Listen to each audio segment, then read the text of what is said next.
And welcome everyone. We should be live. We are now live from Grimsby.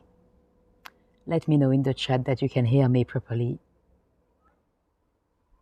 If any of you is watching the replay, we still have about 10 minutes before to go for a walking tour.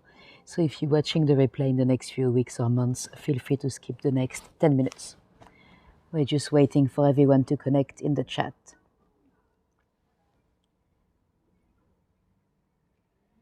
Let me know in the chat whether you can hear me properly. And if anyone was completely new to me, I'm Natalie, and welcome.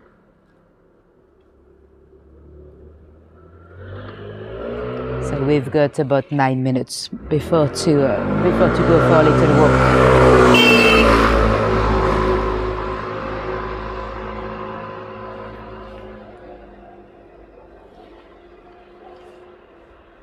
Oh, Tish, there you are. We were just wondering about you. Nice to see you here. You can hear me well. Perfect. Lovely. Most of you know the drill already. I'm going to have to test the microphone. I'm going to tap it 3 times. You let me know if you've heard it.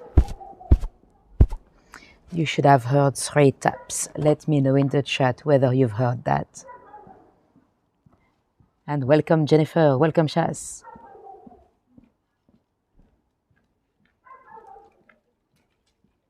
So we've got a few minutes to go. And we're very lucky with the weather. Because when I got here, it was very grey and it can be a bit grim in Grimsby. You've heard it. Perfect. Thank you, Catherine. Thank you, Honey. Thanks, Jenny. And welcome, Marianne. Oh, Manimo, sorry. It's because the background is white. That's why I've just moved, because for me, it's easier to read when the background behind the chat is darker. And welcome, Cheryl. So we've got, let me check, 7 minutes to go. Nice to see you, Tish. I was just saying in the chat that we didn't see you in Bristol. You've heard it. Cool, cool.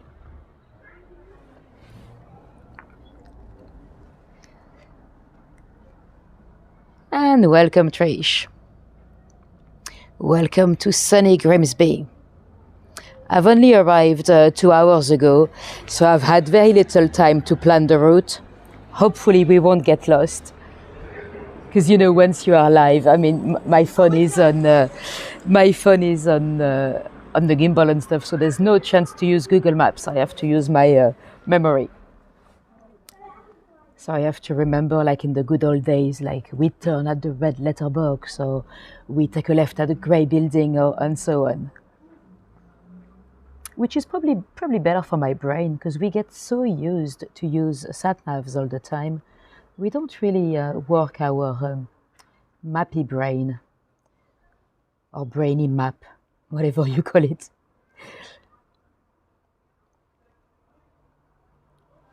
Right, let's see.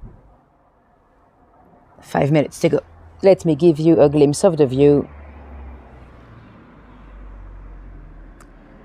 We are on Dobney Street.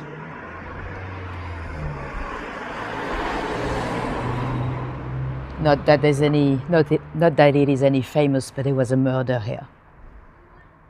We're actually closer to Cleethorpes than Grimsby right now. I was originally planning to start right down there. That's actually Cleethorpes beach, but I couldn't start on the beach because there's actually a train track between the residential area and the beach, and you can't see the beach at all. If you wanted to go on the beach, you'd have to go all the way, 15 minutes walk to go over a little footbridge. So that's a shame, because those people living here, they're very close to the beach in theory, but they still have to do a long walk to get there. And Matthew is here. Welcome, Matthew. And welcome everyone that just joined. We've got about 6 minutes to go. Yes, a murder. Well, we'll have a few tonight, Jenny. Well, hopefully we won't have a few. I'll tell you about a few murders of the past. And Mitzi is here. Welcome, Mitzi. So we still have a few minutes before to officially get started. We're just waiting for everyone to connect.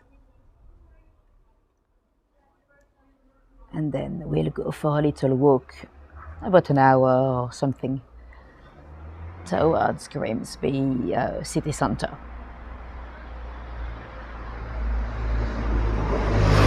Hi Pauline, nice to see you here.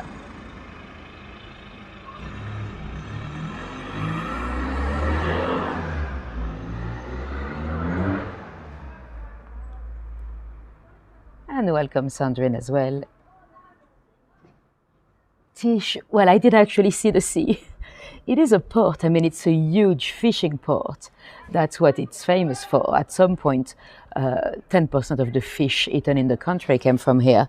I think it was the largest fishing port across the globe in the 30s.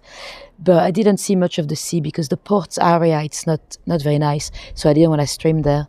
And, well, the docks are okay.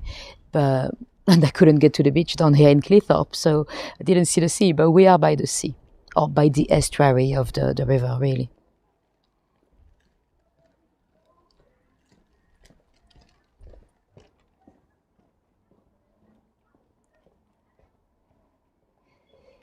It was murder, as Colombo said.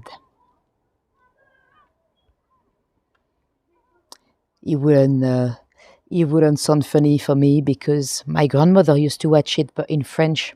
So I guess he spoke normally in French. Hi, Nikki. So we've got, let's see, 2 minutes to go.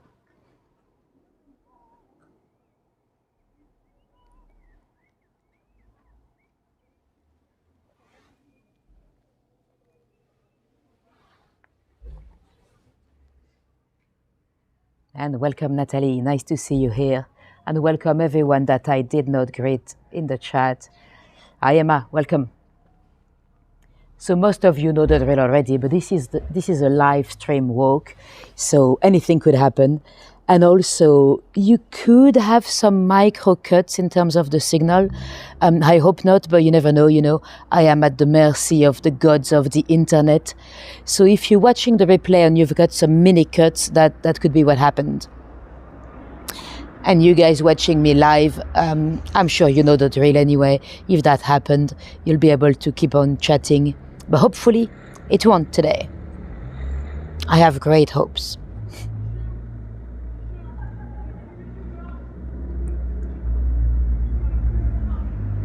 Right, let's see what time it is. 1 minute. 1 minute before we officially start.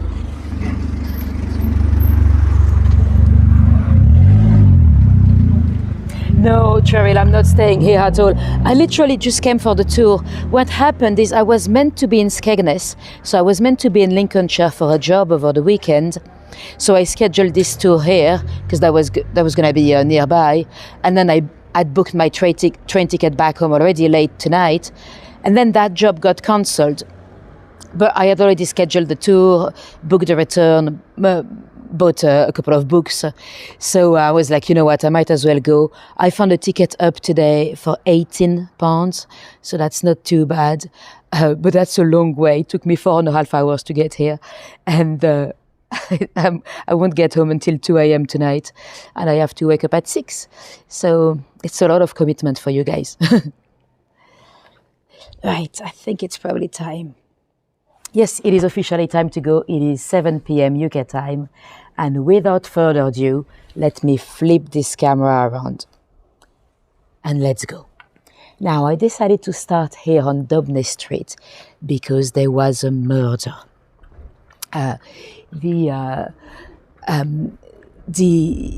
The area, of course, back in Victorian times and at the beginning of the 20th century, was full of fishermen. So we'll have a few stories tonight that are a bit fishy. Now, there'll also be a few feminicide. Usually, I try to kind of Well, I don't, very often a lot of the murders are feminicides, and I tried not to tell you always feminicides, but today I decided not to discriminate them because, well, there seems to be a bit of a pattern down here of husbands going to sea, ladies being left alone, not being very faithful, and then husbands coming to kill them. So that's why I decided to keep them. Anyway, what happened down here? Thank you, Jenny. That's very nice of you. Any of you with any tips? That's always very, very much appreciated. Now, we're going back for now to 1904. There was a guy that lived here on this street. Well, at first he lived as a lodger with his landlady, Alice Pryor, and her husband was a fisherman, so he used to go away at sea. Charles Smith, he was 24 years old, and eventually he decided to marry a young lady called Eliza, and he must have got along very, very well with his landlady, because when he married, the couple that owned the place, they decided to move away to let him have the full house. So they moved just a few streets away to Mary Pryor, so to their mothers. I mean, to the guy's mother, and then Charles could have a house with his new wife, Eliza. Now, the couple was apparently quite often fighting. They'd just been married 8 weeks earlier. And one night, it was a nice summer night, quite warm around here. Charles was playing in the back garden. A lot of those little houses, they have a garden at the back. He was playing with his dog. And nothing out of the ordinary. It could have been a beautiful evening. He was playing with his dog, talking to his neighbor. And his landlady, Mrs. Pryor, she was, Alice Pryor was talking to her mother-in-law, Mary Pryor, and she was like, "Oh, it's been a while since we've seen Charles Smith and Eliza. I hope they're alive." And Alice told Mary, "Should I go and check on them? I could go for a little walk and say hello." Mary was like, "Oh yes, sure, you should go." So Alice, the landlady, came for a little walk down this way, and she knocked at the door to come and see Charles and Eliza. They opened. Charles came from the back garden where he was playing with the dog. And Alice was like, "Oh, good to see you too. I've not seen you in weeks. I wanted to check that you were alive." And Charles was like, "Oh, yes, Alice, we've not seen you for a while. Great to see you. Would you stay for dinner?" And she's like, "No, I don't think I will. I'll go for a walk."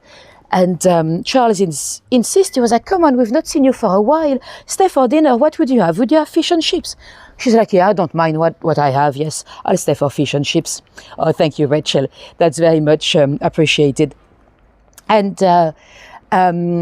so Charles sent Eliza, his wife, to go and pick up some fish and chips, just around the corner, not too far.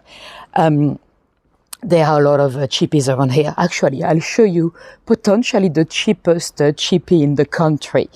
I couldn't go because it's closed on a Monday, but I'll show you in a moment. Anyway, Eliza doesn't quite know how long she spent at the chippy. There were a few people before her in line, so she might have spent 10 minutes down there. She might have spent 20 minutes. She doesn't quite know, but she got the fish and chips. And as she came home, there was no one in the living room, and she was a bit surprised to not see them down there. She ended up looking for them in the kitchen. When she saw Alice's body on the floor, she thought she'd felt unwell or something. She was kind of still moaning and moving a little bit. And then she noticed her husband, Charles, he had been shot as well. The gun was between his legs. So she ran off she dropped the fish and chips. She ran off on the street to fetch a police officer. And when he came, he only saw exactly the same scene. At the inquest, they very quickly concluded that it was Charles that had shot Alice, so his landlady, and then shot himself. But no one knew why. There were a bit of gossip, really. People said that maybe he had an affair with Alice. But Mary, the mother-in-law, did not believe it. She was saying that they were quite close, but that Alice was a good wife to her son, and there was no way they could have been an affair. The coroner also didn't really mention it, but it also looked like it could have been that Charles was obsessed with Alice. And maybe he thought that getting married to Eliza would kind of take his mind away from Alice. But we don't know. Did he maybe that evening tell her how much he loved her, and did she react badly, and did he decide to shoot the both of them? We don't know. But that's, imagine the surprise when you come back from your fish and chips and everyone is dead. Now, I don't want to show you any house in particular because I don't know whether there's been a renumbering. Well, you know what? If there was no renumbering, this house here was also a murder location. But again, it could be. Sometimes there's some renumberings of the street. Now this case here, so that's a different story. Down here. It's also a story about fishermen. Tonight we have a lot of fishy stories, really. We are going back to 1893. And what happened here is that you had a guy called Rumbold. He was in his 40s. He didn't actually live here. He lived in Grimsby, but he was also a fisherman. And he was dating a young girl called Harriet. Now, she was 19, so there was a bit of an age gap. And he had been married before and stuff, so they were not married. But those fishermen, they would go at sea for many weeks. So their partners or their wife would be left alone for a long time. And he went at sea again. He was a skipper on a boat, on a fishing boat. And he didn't quite trust Harriet to be faithful to him when he went away. So he decided to take her to her grandparents' place. They'd done that before. He paid for her boarding and her food and everything. And then he left on his ship. But he very quickly through the trip, his sail broke. So his sailing boat was useless without a sail. So he came back. He came back early and he could not find Harriet. He went to the grandparents. The grandparents had to admit that she had not slept there at all. So he was like, well, I'm going to go and look for her. I'm sure I'll find her tonight. Now, he actually went down to Victoria Street. We'll go down there in a moment. He bought a bottle of gin and he went to see Harriet's friends. And he gave them some gin and he was like, have you seen her? Do you know where she might be? And they were like, yeah, we've seen her at the Empire with Mrs. Bodwin, her husband, and another guy. So he was like, okay, he went down towards the Empire. He started to look for her everywhere, all across Grimsby. And little pause in the story. This house here, the grey one, it is on the market. Now, cheap fish and chips and also cheap properties around here. It is a 3-bedroom freehold. How much do you think you'd spend to buy this property? 3 bedrooms. We're looking to buy. Well, actually, I can tell you how much the rent is as well because they put it on the ad, the landlord. But we're looking to buy the grey one, this one, with a back garden, 3 bedrooms, 15 minutes away from the beach. How much do you think that might cost you? Let me know in the chat. Pauline, far less. I was shocked by the prices here. Maybe I should invest, although I don't want to live here. I'm not sure this place would be the most welcoming for EU citizens. Cheryl, less. Ronnie, far less. Here, be less. You can go much further down. I mean, Grimsby has the reputation to be a bit grim, to be honest. This is not where the name came from. I'll tell you where the name came from in a moment.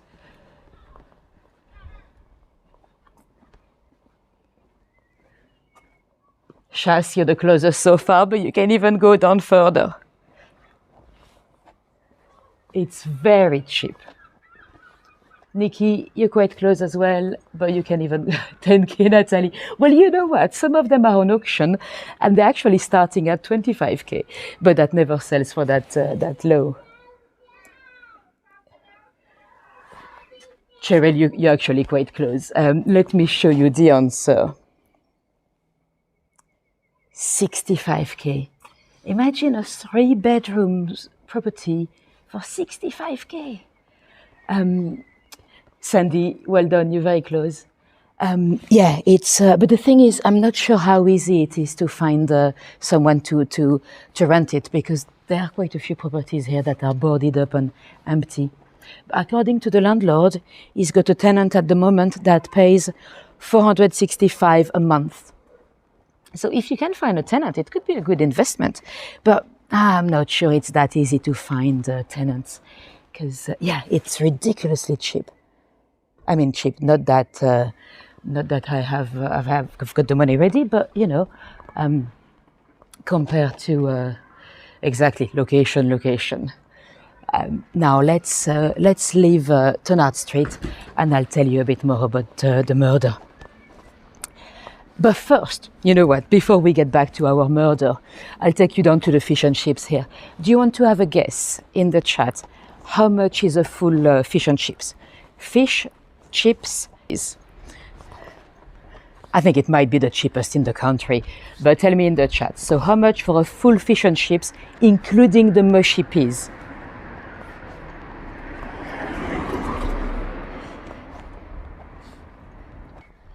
Okay, good. I think we're back. Did you see the fish and chips, or is it when it cut? I'll show you the chippy from here. Chas, you're not too far, but it's less. Hi, Tariq. So I don't know if it cut. The fish and chips is there. Matthew's fish and chips. So any more guesses? It's less than $4.99. So we're talking fish and chips and mushy peas. Or curry sauce, it's up to you.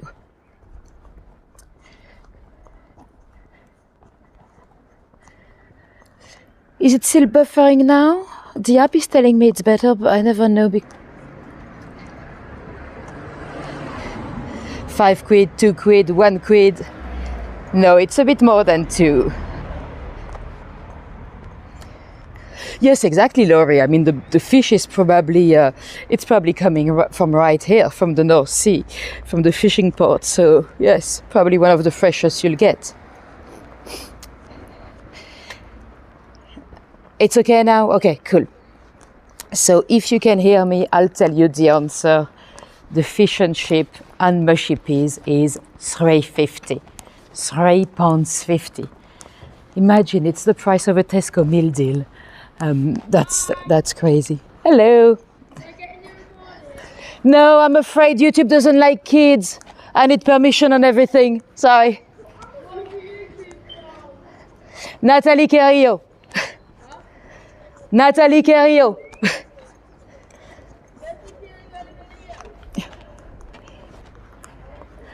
Is it still buffering now? Let me know if it's better, then we can get back into our story. Sorry, I was chatting to kids along the way. They wanted to say hello in the video, but I can't. You know, you shouldn't be streaming kids on YouTube. Well, unless you have permission.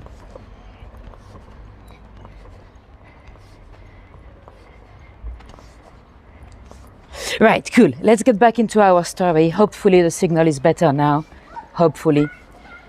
So, back to the guy. He's looking for his girlfriend Harriet everywhere. He's probably quite mad. He's convinced that she's cheating on him. And eventually he spots her on the street. She's with Mrs. Baldwin, I think she was called. And Ron Bold decides to approach them. And Harriet is like, "Oh, you're back. Oh, come with us. We're going to a maid's house on the Turnard Street where we were earlier." And she's all lovely with him, and obviously they're arguing because he's convinced that she's been cheating. "Oh, look, I'm rich. Look, ta-da! See, I didn't come all the way to Grimsby for nothing. 5p, yoo-hoo!" I always pick them up. Even if it's only 1p, you always have to pick up the money from the floor. Otherwise, it's bad luck. Now, Rumbold is annoyed. He's convinced that she's cheating. And actually, when they were down here on the street where we were earlier, she's kind of winking at another guy, and the guy is telling Rumbold, is like, no, it's not me. Don't think it's me.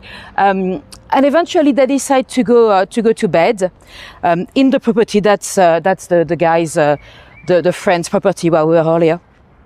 And as he goes up to bed with Harriet, he says something quite odd. He says to the others, "If I don't see you again in this life, we'll meet again." Which was a bit odd, but after a few drinks and stuff, you don't really think. They go and put themselves into bed, and then the friends, they heard, "No, don't kill me, Harry," and then they heard the gunshot, and Harry Rumbold just walked off. And of course, they run upstairs, and she had been shot in the head. Now, Rumbold, he actually went to see his landlord. He gave his landlord some papers and some stuff. He was like, "Yeah, give that to my brother when he's back from the sea." And he had his hands were a bit bloody, or his cuffs were a bit bloody. And his landlord, that was his mate, was like, "You okay, mate? What happened?" And he was like, "Oh, I've killed that girl. Maybe I should give myself up." Now, you know what? I don't understand why anyone in Victorian times would give themselves up. Because nowadays, of course, you'd get a reduced sentence and you're not going to be executed anyway. But in Victorian times, you'd be executed anyway. So why would you give yourself up? Run away. It was so much easier at the time to start a new life, under a fake name and everything. But anyway, he decided to give himself up to the police. He actually walked down to Victoria Street down there, and he approached the police officer and he told him everything. He was hanged. He was hanged at Lincoln, where we were. You might remember where we were a couple of weeks ago. Now we talked about the execution site at the castle. He would have been hanged in the prison because it was in 1893, so no more public executions at the time. Although they would still do something with a flag, to let people know. People would still come and gather around the prisons on the execution day, although they couldn't see anything at all. But yeah, so quite a horrible feminicide again. Now you might wonder, why do they all have a gun? Rumbold, he'd actually bought it the same afternoon on Victoria Street, but it wasn't that unusual. A lot of the time, fishermen, when they went to sea, they had a gun with them.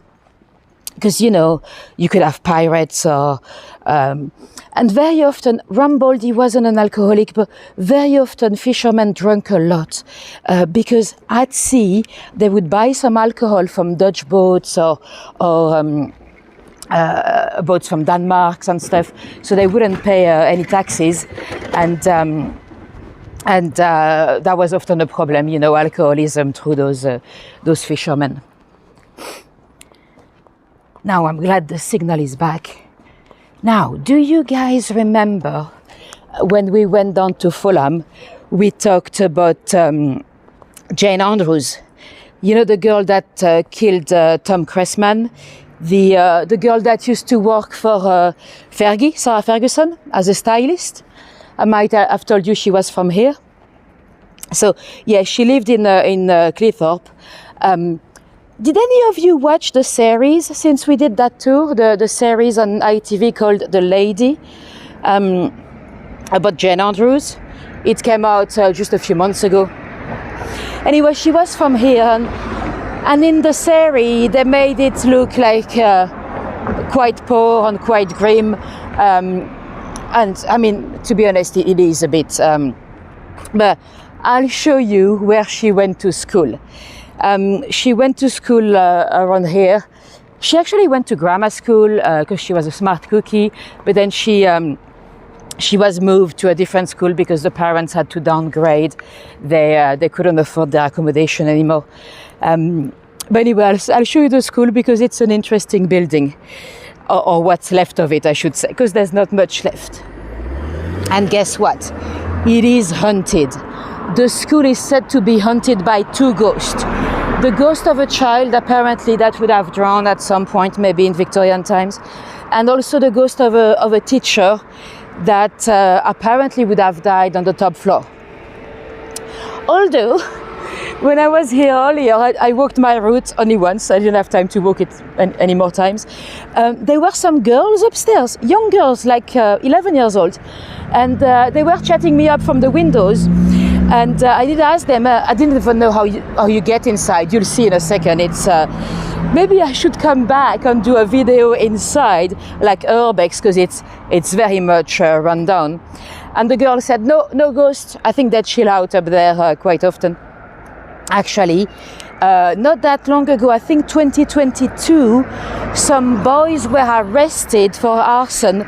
They had set the school on fire. Well, the school, or what's left of it. Hello. I'll show you in a moment. There's hardly anything left of it, but it's a listed building, so they're not allowed to destroy it anyway. And I think it's on the market as well. I've seen it on Auction House, but I mean that with the cost of refurbishing that would be. I don't see what. Developer would want it, because you'll see there's hardly anything of the school left. Well, this building here, that's already part of it, but this is, I think that was the school board. The next one is the school itself. It's probably not that difficult to get in if all the local kids do it. I wish I had a bit more time. If I could have come in the morning, maybe I could have done a little video inside. Now there we are, it's that building there, I'll show you.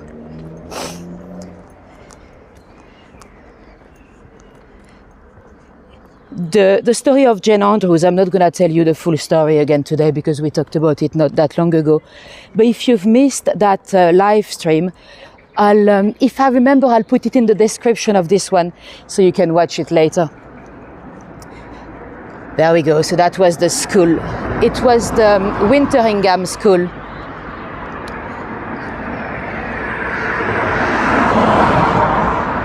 Yeah, he was trying to listen while cycling.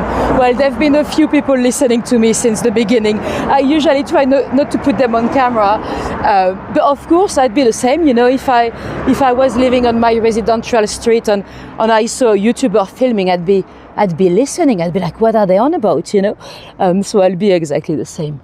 Anyway, look at that. It's completely run down, and the girls earlier, they were. Don't know if they were at that window or that one there, but clearly they managed to get inside. So I think quite a lot of the local kids actually gather inside. It's probably quite dangerous.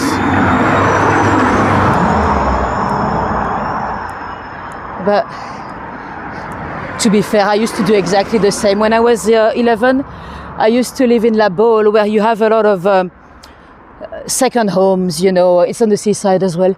And sometimes they were completely run down and abandoned. And that's what I used to do with my mates. We used to go into those abandoned houses.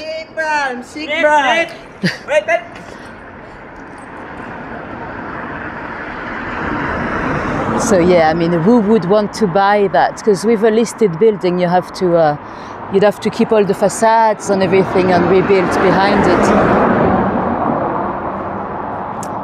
Right, you know what? Let's cross over. We don't need the view anymore. We'll go down Freeman Street. Well, not all the way down. We'll go down a little bit because we've got another murder location. There's not much to see. It used to be the site of a Victorian terrace. Now it's the site of a car park. But I'll show you the area roughly. Now, our next story, it's sadly again. Oh, hello, little bee. It's sadly again a feminicide. But for now, let's go down. I'll show you where. So we were on Eleanor Street, and now we're going down Freeman Street. I think this one is called. It seems to be a bit like the high street in terms of shops and everything. And again, it goes straight down towards the sea, but it's more like the docks. You don't have the beach down there. It's more like the docks. Now, for this one, we're going back to 1887. There was a young girl that was called Annie. She just finished her job at the fish house. So I don't know whether that's a fish and chips place or if that's a fishmonger or anything. But anyway, she was on her way home and she felt like she was being followed, and she was. It was her boyfriend behind her, a guy called Richard Insull, and she actually got home. There's not much to see today, but it's basically just down there behind the building.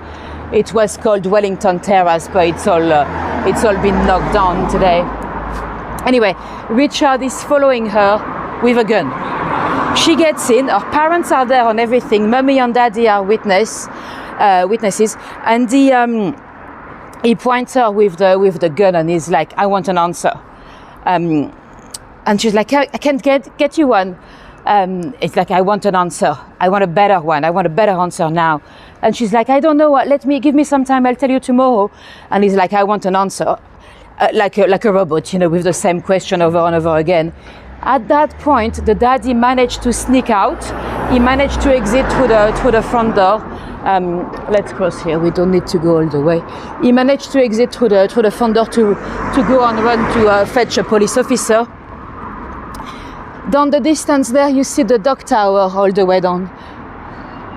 Anyway, so the houses would have been right behind those buildings there. And again, he's like, "I want an answer." She doesn't give him any answer. And at that point, he's like, "Yes, there's a Jack Shepherd between you and I." And he fired 4 times in front of the mother. Imagine that. And it's again quite sad, because what had happened is that she had promised him, she had told him she would live with him, but apparently she didn't want to promise. The guy had been married before, and he had already been accused of violence against his wife. And obviously that is murder. There's no question about it. But he told the jury that she was cheating on him. He caught them in the act, and they kept saying he was a hard-working man and blah blah blah. He was sentenced to hang, but would you believe there was a petition? Hundreds of people asked for a reprieve, including the Bishop of Lincoln. But that wasn't good enough. The Home Secretary said no chance, and he was hanged.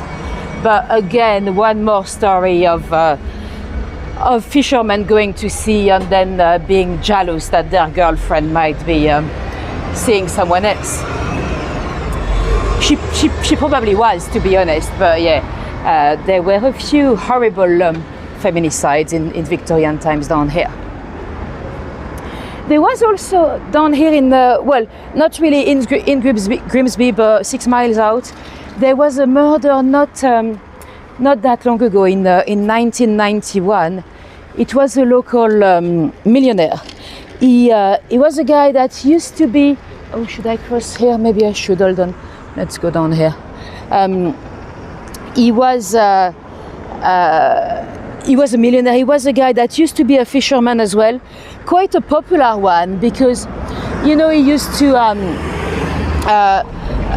when he had saved someone at some point. I mean, fishing was quite dangerous, you know, because when you transfer all the fish from one boat to another with your fingers being completely frozen and everything, it's quite easy to fall and to have accidents. Now, he was also a bit of a hero because he had been caught fishing in the Icelandic waters, and the boat had been taken to kind of like a prisoner boat in the port of Reykjavik. They wanted to give them a penalty fare, of course. He had tried to claim that they were not fishing, but that something happened with their net and blah blah blah.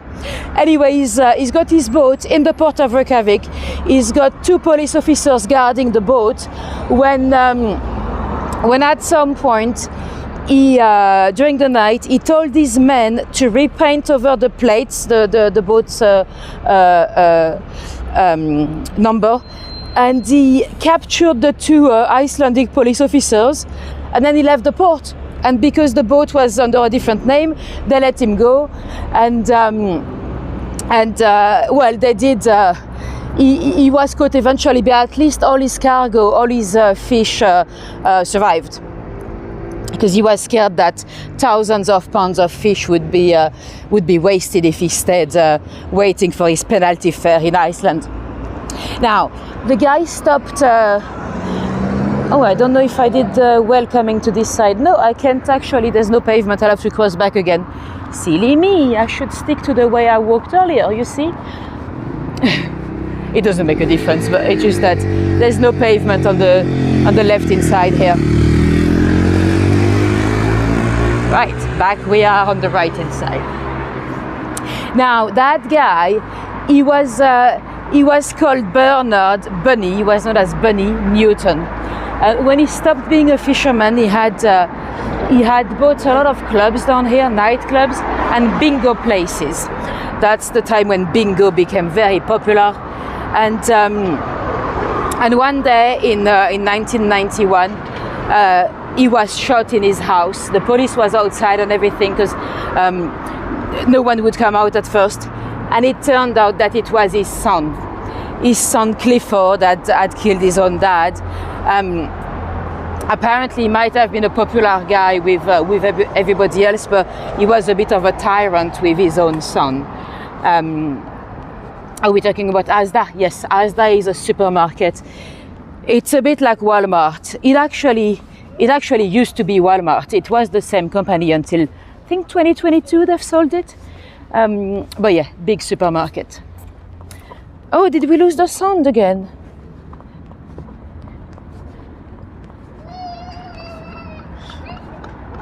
Welcome platform. Okay, it's not on my side. Cool, perfect.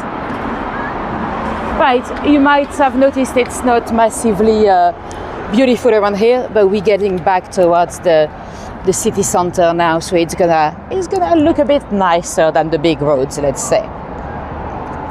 Now, talking about Asda, there's another murder that was, it's 2 hours right there. We're not gonna go because now it's a big Tesco's, so there's hardly anything to see. So that's another supermarket, Tesco's.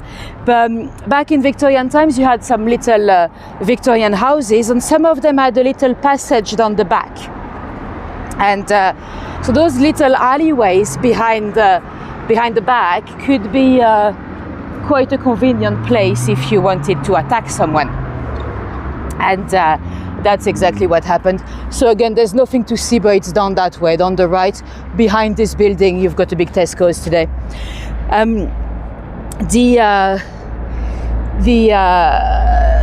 The guy was the guy called Alfred Day. What happened is he was dating a lady called Caroline. She was known as Carrie. And at some point, well, he kept approaching other girls, and I think he was even trying to have to get Caroline to go for a threesome and stuff. And one night she made a scene. She went a bit hysterical, and she was arrested. She was locked up by the police because she was being violent and shouting on the streets and everything. And her brothers, she had 3 brothers, and their mates were at the pub. And they were like, oh, do you know what happened to Carrie? She's been locked up. It's all because of that Day guy. And they were like, oh, let's teach him a lesson. So they actually grabbed a saucepan. Oh, that's green for me. They stole a saucepan from a back garden. Apparently there was some fish in it. It's probably some lady that was cooking that put it out in the back garden to cool down. So they grabbed the saucepan and they waited in the back alleys for Alfred there to come back. They waited about 20 minutes. And we are, by the way, in 1909, so this is not a Victorian crime, but almost. And eventually Alfred walked past. They hit him with the saucepan, a massive blow. Apparently they heard it streets away. That's why the police officers turned up, and then they kicked him, and that was it. There was all right. I mean, he was a bit staggering around, and he was a bit, he was injured, but he seemed to be okay. The police officers approached him. Well, one police officer approached him, and he was like, who's done that to you? Oh, I don't know. And they wanted to go home. The police officer was like, no, you should go to hospital. And he was like, no, that's fine. I'm just going to have a lay down for now, and I'll have a go at them in the morning. And he was like, have a go at them? Who? So you know who's done it? Yeah, I know. He didn't want to say at first who'd done it. Eventually, at some point, the police officer insisted, and he was like, oh, it's our brothers, the Riddington brothers. So that was Carrie's brothers. And they went home, and eventually Mrs. Day's mum agreed to take him down to hospital. But that was too late. He had fallen asleep. She couldn't wake him. Asleep, unconscious. But he had some blood coming out of his nostrils, and they couldn't actually save him. He was murdered by a saucepan. They did, let me go, I shouldn't go, but this light is taking forever. They did arrest the brothers. They went down for manslaughter. They were actually quite lucky to go down for manslaughter, because it could be done as murder, really. So they went down for 15 years. Penal servitude. Well, 2 of them did. The third one only had 3 years, I think. Right. Finally, we've managed to cross.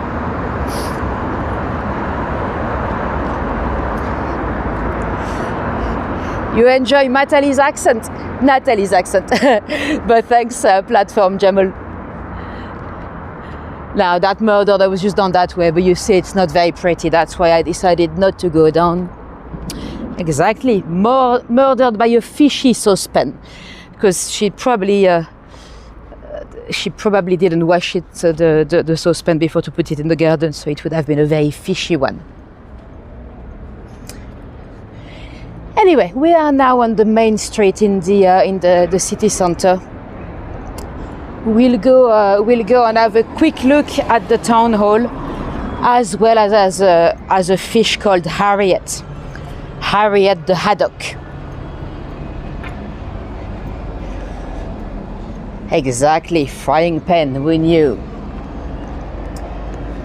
So you can see it's very quiet, and it was already very quiet when I arrived at 4:30, well, 5 o'clock really. It's a bit dead, really, the city centre. And it is Monday, it's not like if it was Sunday or anything.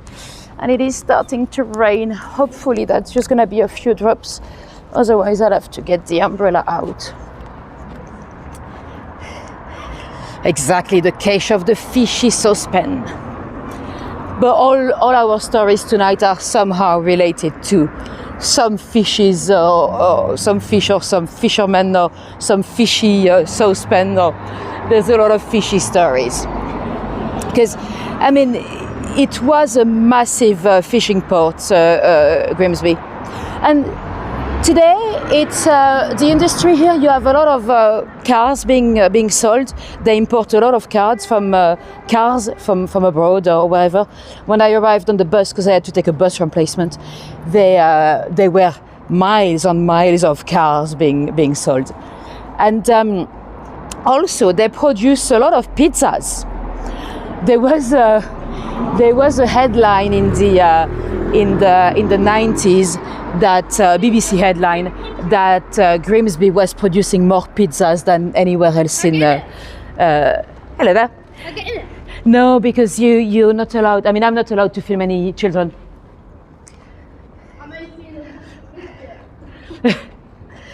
and there are a lot of kids that want to be on camera here. I don't know if you heard what he said. He said, "I'm 18, I'm just a midget." Not a very nice term, but you know, it's kids' humor. Anyway, now, are you ready for Harriet the Haddock? Now, yeah, the pizzas. It's because there are a lot of industrial food companies here doing a lot of frozen pizzas and stuff like that. So they're feeding the nation. Here we go. So this is Harriet the Haddock. Lovely, lovely mural.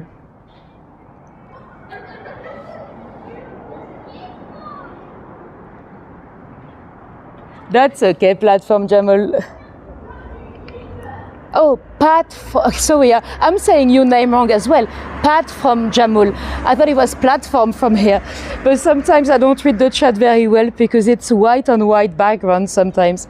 So sorry, Pat. And this building here, this is the town hall.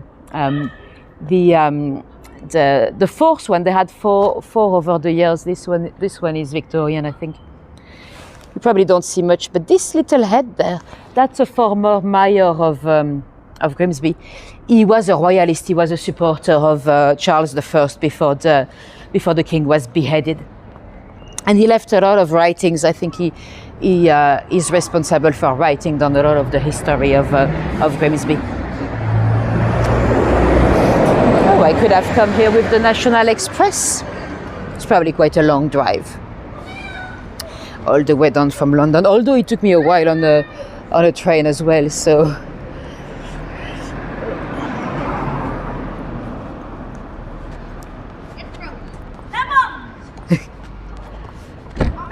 I forgot how.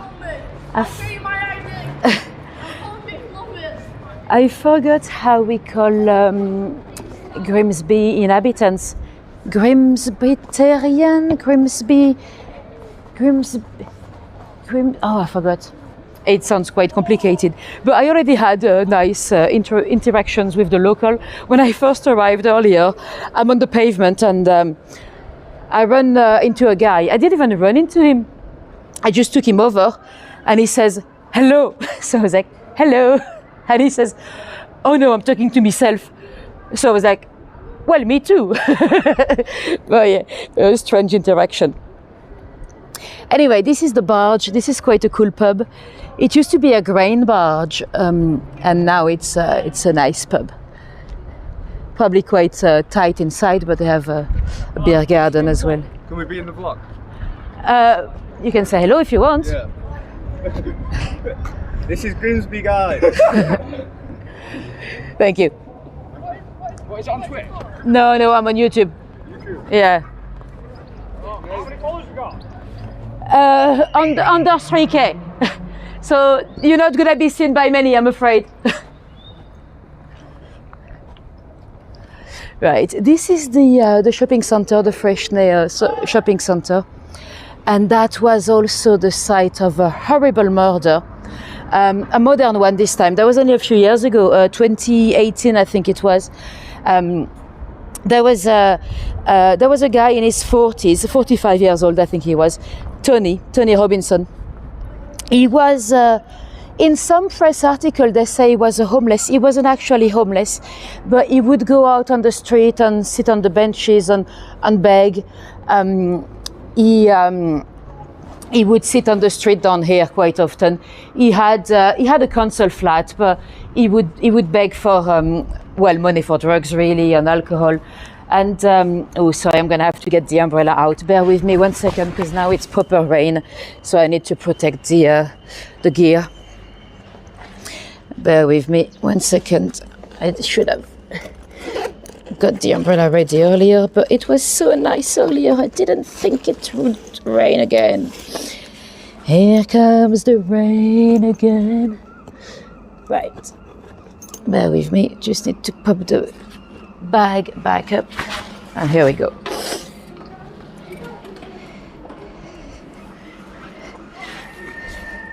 Right. And I bet the minute I'm done with this, it's gonna stop raining. If I wasn't filming, I probably wouldn't need an umbrella. It's just a few drops, but you know, I want to protect all the fun and everything. Right, here we go. Now, Tony, he was sitting down here. You know, nowadays there's a lot of press about fake homelesses. You know, at the end of the day, begging on the street doesn't mean that you are homeless, and I think. Because you know, sorry, it's actually too windy for the umbrella. I'm flying away. I think some people coming down the street are also just coming for company, you know, because they might end up talking to somebody, you know.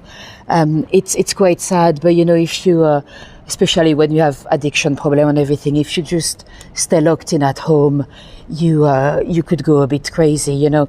So anyway, he was down here begging or chatting to people on the street. He would do that pretty much every day. And one day he was sat, I don't know whether it's in front of the bank or in front of the booths here. I've seen the videos, the CCTV cameras. He sat down here, and there's someone, a guy coming with a hoodie, that literally punched him a massive kick. His head kind of slammed on the pavement and back up. And the guy that kicked him was actually it was actually so strong that he had to balance himself, putting his hand on the glass there. So they had some hand or palm prints anyway. And then the guy ran off. Now, the police very quickly noticed that the CCTV camera of the Freshney shopping center had moved at that particular timing.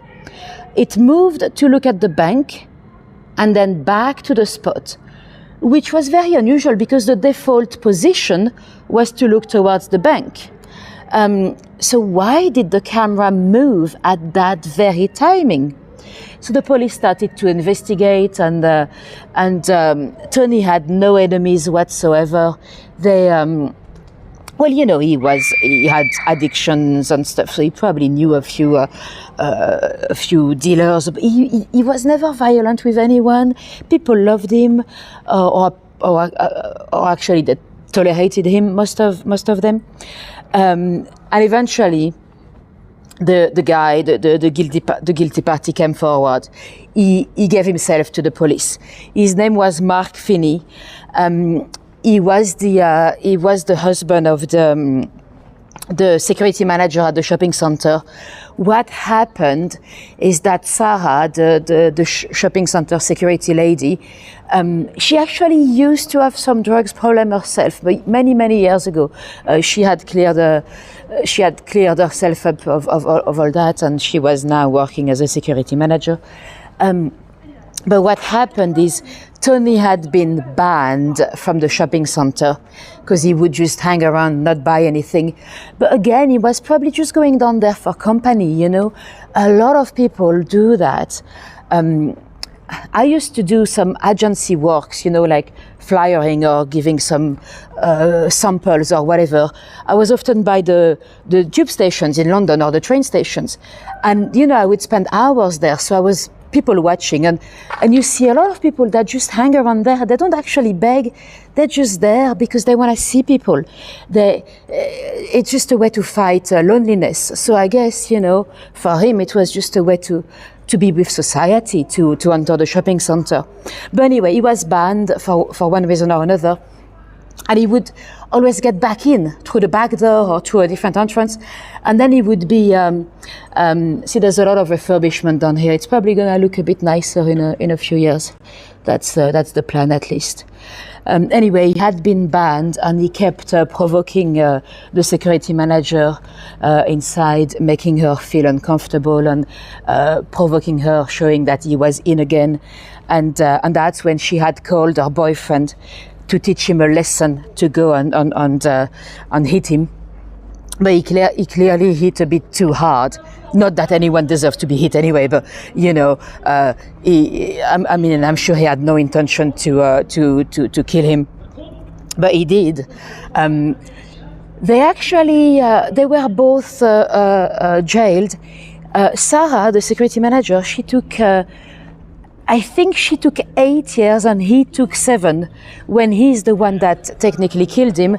But because he pleaded guilty, she did not. And she didn't seem to show any remorse, really.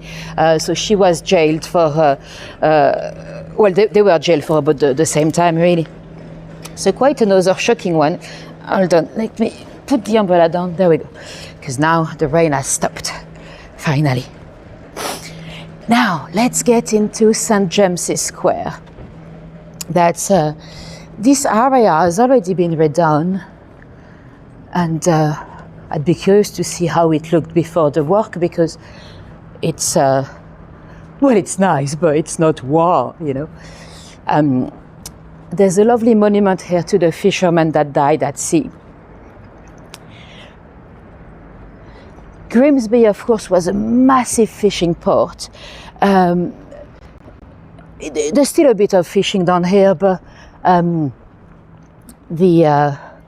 think we can kind of blame the EU for the fall of Grimsby, because, you know, from the 70s, all those European boats were also allowed to come and fish in the North Sea. So that was doing a lot of competition to the Grimsby fishermen. Anyway, here is a monument to all those fishermen that died at sea. You know, it was a very difficult job, especially for the apprentices. They would have, you know, you'd have to climb up the rigging sometimes, or sometimes you'd have to just put your arms overboard to get a bucket of water to clean the deck. And if you went a bit too deep, you were gone, you know. So quite a dangerous job. Now, let me show you the Minster. So this is the Grimsby Minster. It used to be known as St. James's Church. It used to be the local parish church, but now it is called the Minster. Now, in the Minster, there's a little imp. You might remember when we were in Lincoln the other day, we talked about the Lincoln imp, which is far more infamous. But I told you the story of the 2 little imps that were sent to earth by the devil. And they were causing mayhem in the country. They were well, one of them was stopped by an angel in Lincoln, and he was frozen into stone, and he's still in the cathedral today. You might know about the imp because of the Lincoln imp. It's the logo of the football club.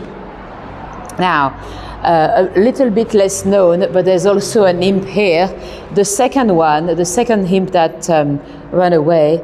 It is said to have escaped to Grimsby, and he was also caught by an angel, and he was spanked by an angel. Now, it's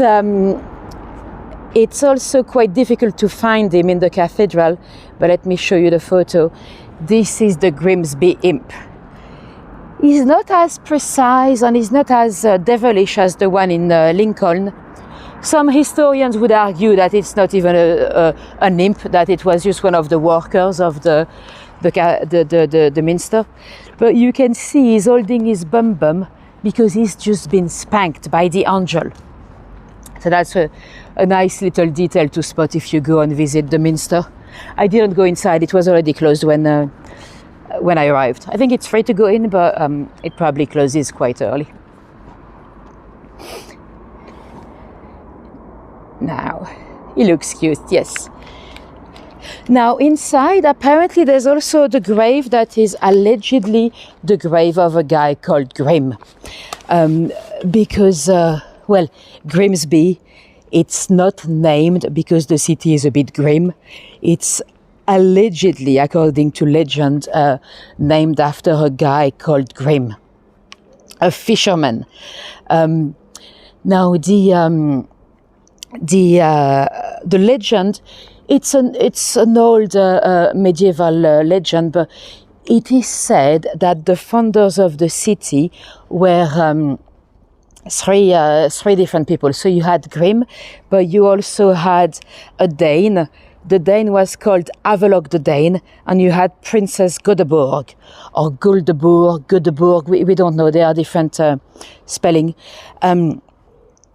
Legend has it that Havelok the Dane was actually the son of a Danish king, but they had been attacked, so the son had been exiled. He'd been given to a fisherman called Grim that took him down here to protect him. And he grew up not realizing that he was the son of a king. And then he married a Saxon princess, Princess Godeborg, or Goldeborg, we don't know. And then his identity was revealed. So in that case, Grim was the lovely fisherman that took care of him for many years. Now, there's another bit of mythology, really. Some people say that Grim was actually a bit of a god. You had the god Odin, so that was the North god Odin. He was the son of Thorn, if you've heard of Thorn. Or the dad? No, the son of Thorn, I think. Anyway, it is said that the North god Odin, when he came down to Earth, he would sometimes pass as a human, dress as a human, show himself as a human, and he would use the name Grim. So some people believe that Grim was a god himself. Who knows? Anyway, that's, and B-Y, that meant village. You have a lot of villages finishing by B. Can't think of an example. But yeah, that's, so that would have been the village of Grim. Now, I wish I could get rid of the umbrella completely now. It's bothering me, but... Father of Thor, thank you. Of Thor, thank you. Are you an expert in North mythology, Nikki? Right, let's go down towards the river Freshney. So the shopping centre, the Freshney shopping centre, is named after the river Freshney. Let me try to get rid of this, because I feel like holding the umbrella under my arm. I'm moving the gimbal. Bear with me. I'm going to go like this. Perfect. Because I think it's... I think I was moving my gimbal. Now, talking about properties, there was another one down this street. 2 or 3 bedrooms. No, 2 bedrooms, 89,000 pounds. And this is a nice street. It's a bit nicer than the one earlier. So you see, it seems to be fairly affordable all around Grimsby, really. Oh, you're just a big fan of Thor. Nice. I don't know much about the North mythology myself. All right, let me cross over.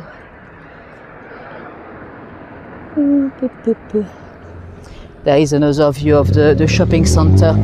The Freshney shopping centre is huge. It's one of the largest, if not the largest, in Lincolnshire. I didn't go inside.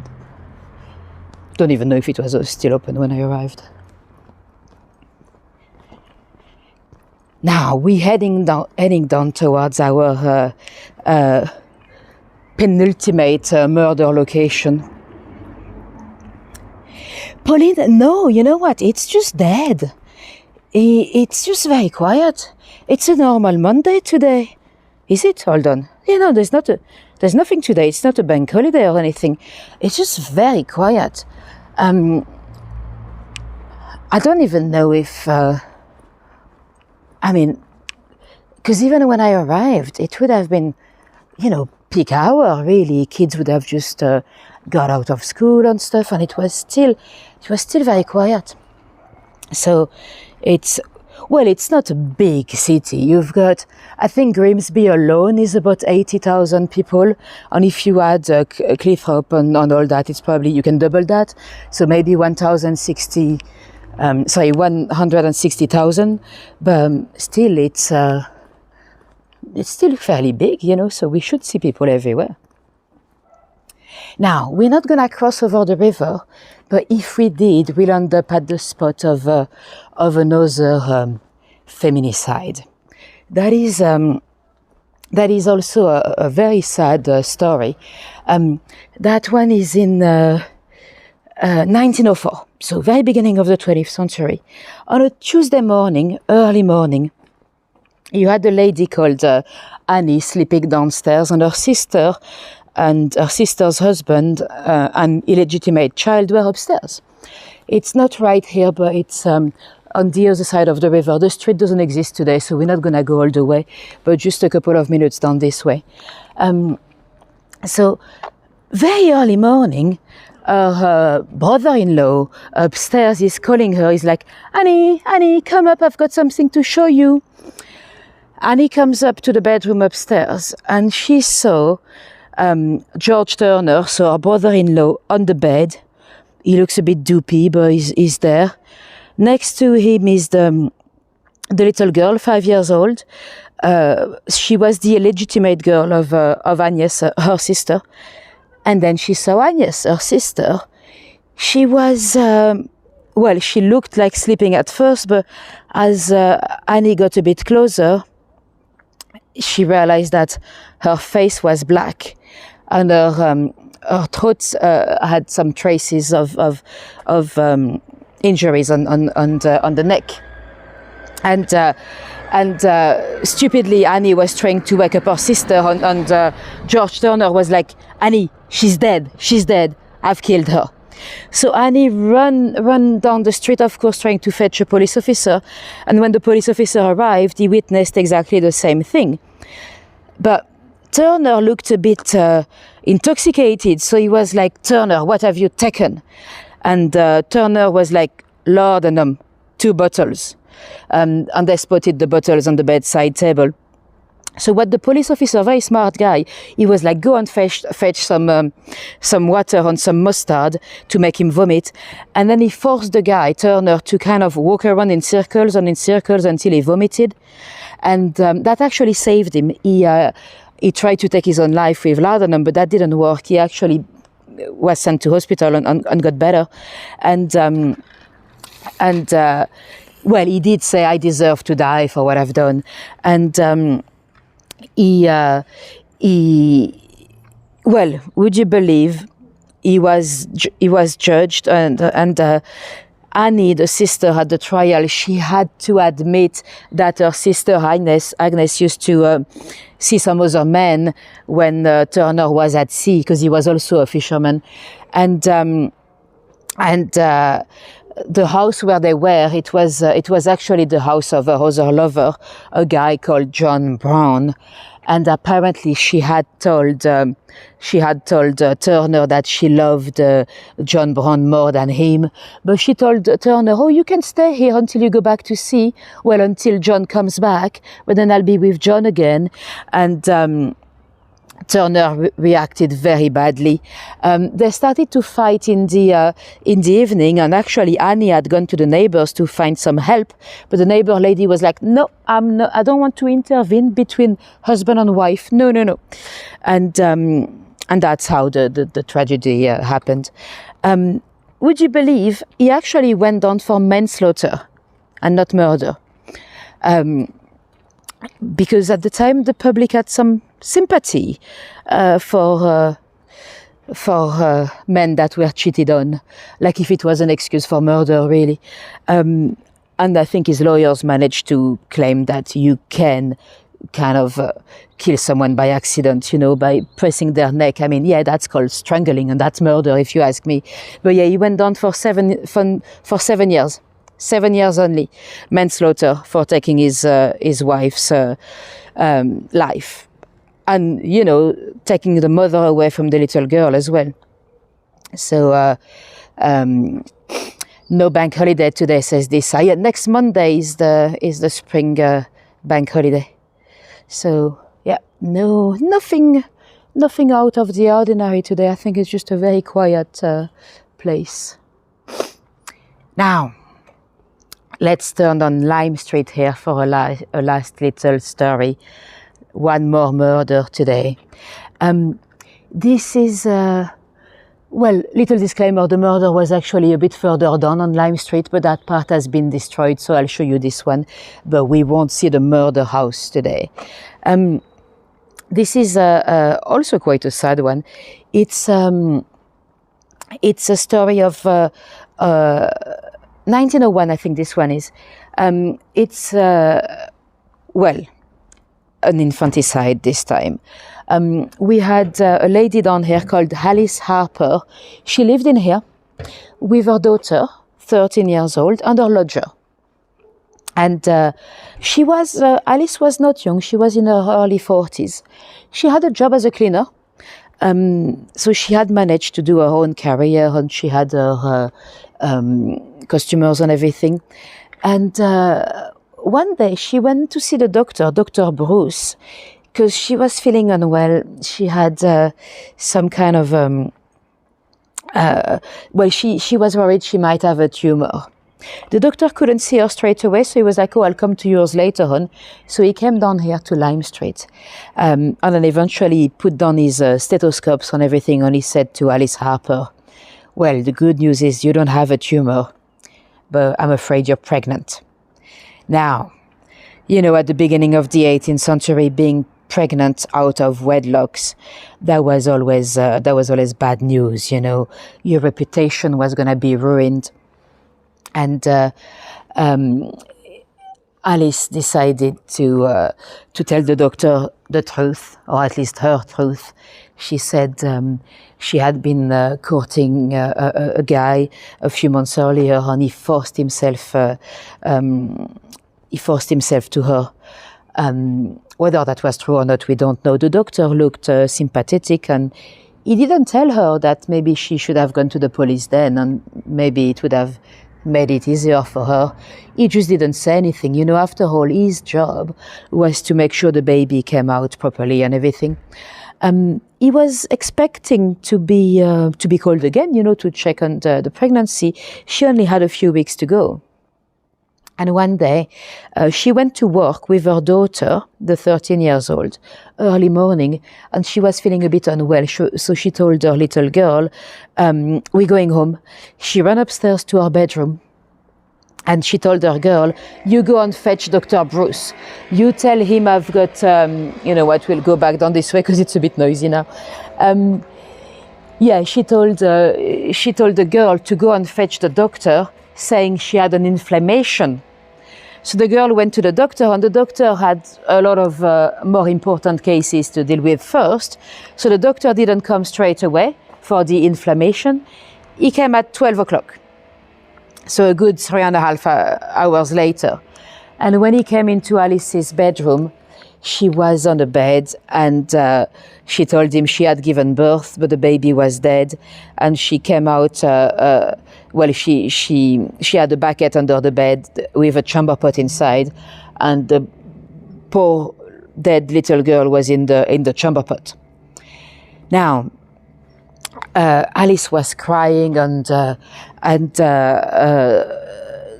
she was like, how are we going to bury her without my daughter knowing?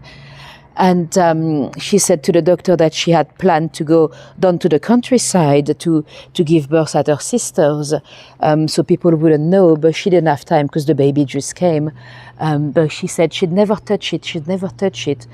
And the doctor was like, I'm afraid I cannot give you a death certificate. I'll have to involve the coroner. And when the police turned up, Alice was a bit more better composed, and she was like, what is all the matter about? I never touched it. If the doctor had come earlier, nothing would have happened. And they did the autopsy and everything, and they found out that the baby had lived because he had had some hair in his lungs and everything. So if there was no proof that he had lived, we couldn't accuse the mother of killing the baby. But because the baby had lived at least for a few seconds, then it was very difficult to know what happened. She was first, there was a little inquest when she was found guilty, but then eventually when it went to court, she was acquitted. Although everyone believed she had done it, there was no evidence, so she was acquitted. She walked free. But the thing is, although she was free, her reputation was ruined.